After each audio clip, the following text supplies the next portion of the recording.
BNP কি তার রাজনৈতিক আদর্শের জায়গাতে আছে যে জিনিসগুলো এখন উচ্চারিত হচ্ছে? একটু পিছন পানে আমরা তাকায় দেখি। এই বিএনপি তো সেই বিএনপি যে বিএনপি একটা যুদ্ধ বিধ্বস্ত উত্তর বাংলাদেশের যে ভুখা নাঙ্গা বাংলাদেশে সকল মানুষকে নিয়ে একটা দেশ গঠনের জন্য, আমি তখন অষ্টম শ্রেণীর ছাত্র, জিয়াউর রহমান সাহেব আমাদেরকে সেই ট্রাকে তুলে আমরা খাল কাটার কাজে অংশ নিয়েছি। এখানে কিন্তু কোনো দল ছিল না। আজকে আমাদের বিএনপি নেত্রী খালেদা জিয়া, তিনি কি কোনো দলের নেত্রী এখন? তিনি দেখেন কিভাবে তাকে বলা হতো তিনি, তার কোনো রাজনৈতিক গ্রাউন্ড নেই। আমি একটা জিনিস চিন্তা করি আমাদের চিন্তার জায়গায়, দেখেন তিনি এমন একজন, বলা হয় যে তিনি লাইফ লং লার্নিং বলে একটা কথা আছে, কিন্তু তার প্রকৃষ্ট উদাহরণ হচ্ছে আমাদের বিএনপি নেত্রী বেগম খালেদা জিয়া। তিনি বিএনপি শুধু নেত্রী না, তিনি দেশনেত্রী প্রকৃত অর্থেই।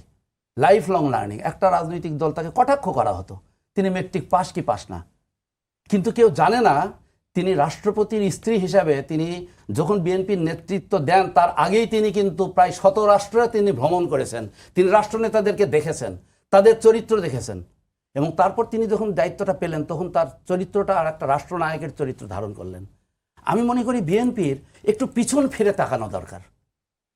এবং আমি বলবো এই জুলাই বিপ্লবোত্তর বাংলাদেশে যে রাজনৈতিক যে অনৈক্যের জায়গাটা আছে, এখানে বিএনপির দায় আছে আমি বলতে চাই।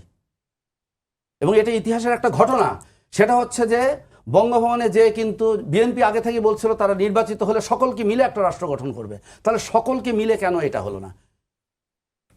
উনি ওনার প্রতিপক্ষকে দায় দিতে পারবেন, কিন্তু ওনার ভূমিকাটা কি সেটা তো ওনাকে স্পষ্ট করতে হবে, যে কেন সকল রাজনৈতিক দলগুলোর নেতৃত্ব কেন বিএনপি ঐক্যবদ্ধ জাতি গঠনের, যেটা তারা বিগত সময়গুলোতে বলে আসছিল, এ দায়িত্ব বিএনপিকে নিতে হবে।